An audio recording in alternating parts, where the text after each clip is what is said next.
for some magic. We have magicians Baldini and Rob Testa here, and they are going to be just wowing us with all the great stuff that you do. But one of the things that I love so much about you guys is how involved you are teaching magic to kids, and not just the magic part, which is fun in itself, but the science behind the magic, right? Tell me about that. That's actually exactly what our main focus is, because anybody, really, the funny thing about what we do is children love magic.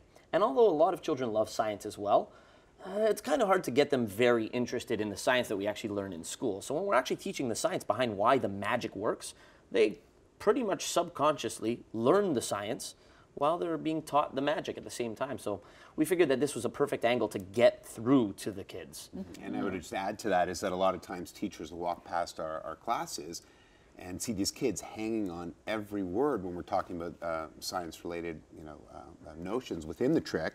And they're like, it's amazing. I said, well, because our vehicle is what attracts them, and then we can get to them with science. So there's many levels, to benefits to And learning it makes magic. Science and learning cool. Love that. What age are we talking about? Grades 1 through 6. I mean, sometimes in certain schools we have children who are younger, students who are younger, and sometimes we have students who are older, a little bit older, but generally it's grades 1 through 6. Yeah. Cool. And these are the lunch and after school programs that you put on, right? Where do you do these? What schools? Well, our biggest one is at Maurice Cody, which we're going to today. And as it turns out, actually, the principal there was a classmate of mine in high school, Principal Howard.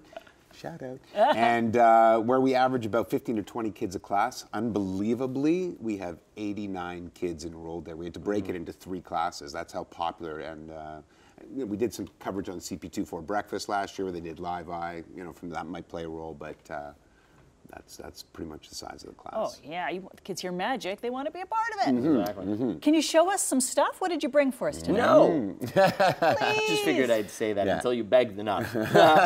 I guess we can, we like to do things, I mean, when we're teaching classes, it's pretty structured. We have to know what we're teaching them.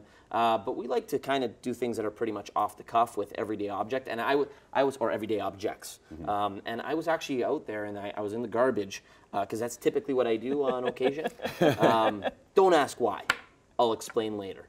If you ask nice enough. I'll never explain that to anybody. Anyways, I found something. I found, here, I have it here. It was a can of Coke, and I was going to drink the rest of it.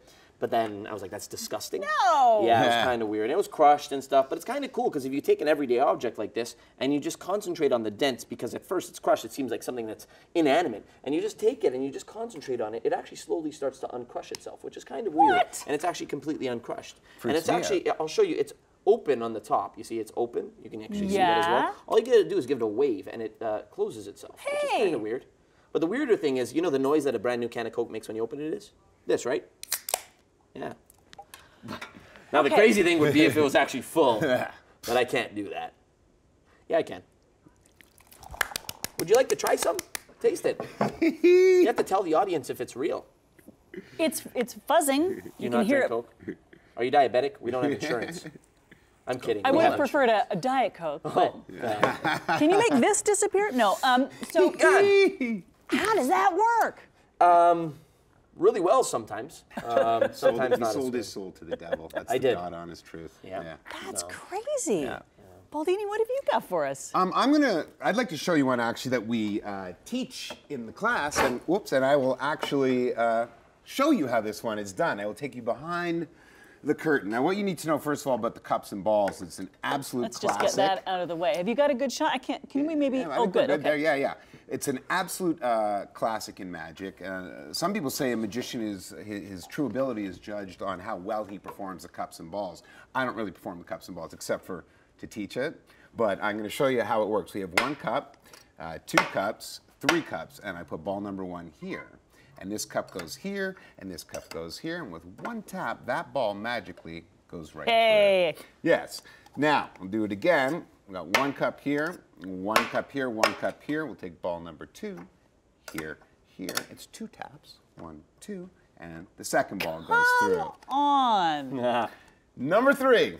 Here's 1 cup, 2 cups, 3 cups, ball number 3 on top, and of course this is 3 taps, 1, 2, 3, and ball number 3 goes straight through. And I'm right here. I'm not seeing any holes in these cups. Me too. That's why they call it close-up magic.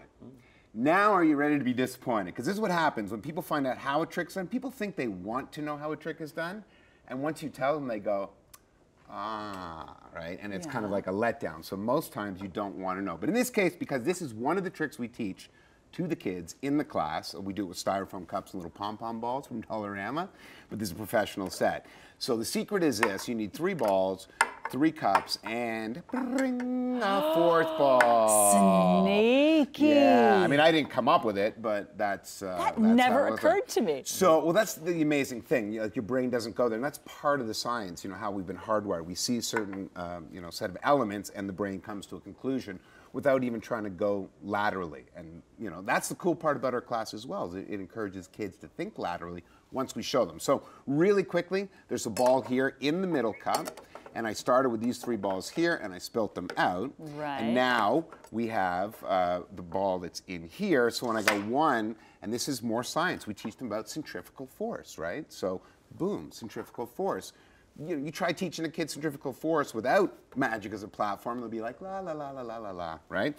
So when I go to put this first cup down, because of centrifugal force, the ball stays, and then it's just a one-ahead principle, and that's how that's We have done. about 2.5 minutes left. What else? You got a teachable one, don't you? And real quick, there's a bullying program that you run Let's as talk well. about Did you that. want to give that a shout out? Yes, so actually what we do is we actually do an anti-bully show. I have been doing it for about 5 years now, until we actually joined forces together. We created a unified force, spellbinding science and magic. And we both perform an anti-bully show for students in their schools. It's a school-wide assembly, sometimes split up depending on how many students. And it's incredible how captivated we have these audiences of kids listening to our messages once we perform magic that associates the bullying or the anti-bullying aspect with the message of magic, right?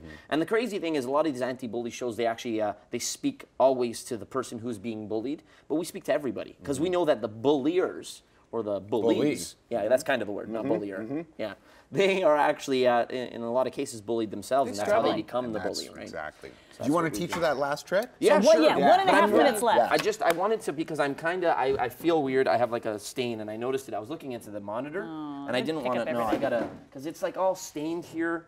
You see it? You don't. No. Well, the thing is, I should change it, but I don't know if Coffee or something? should I change this shirt. No, but we're not in New York. No, we're not there. So, and we beat them before, so I'll keep it here. So. But now that that's over and done with, now I can teach a trick. Yeah. Okay. Yeah. So In 60 seconds? 60 seconds, easy enough. So I've got 2 cards in my pocket. Let's take them out. 2 cards. We have, they're back to back, perfect. So we have 2 cards. We have a jack here. There it is. And on the other side, well, here we have a 7. So there's a 7 here and a jack here. Now watch, I'm going to take the 7 and I'm going to put it behind my back. What does that mean I have here? The jack. The jack. No, the jack is actually behind my back. You see right there, and that means that the 7 is right here. Now we'll try it again, okay? I'm going to take, you know what? We'll take the jack this time and put it behind my back. So that means I have what here? 7. 7. No, the 7 is actually right here, and the jack is right there. Now, this is going to drive you a little crazy. Okay. What? Oh, come on. Hurts to know. And it's a little move called the paddle move. Yes, it's a paddle move. Yeah. We gotta go. Thanks so much, guys. Brilliant. Thank you for having us. Spellbinding.ca. Get them at your school. We're gonna do Halloween chili next. You guys are fantastic. And thanks for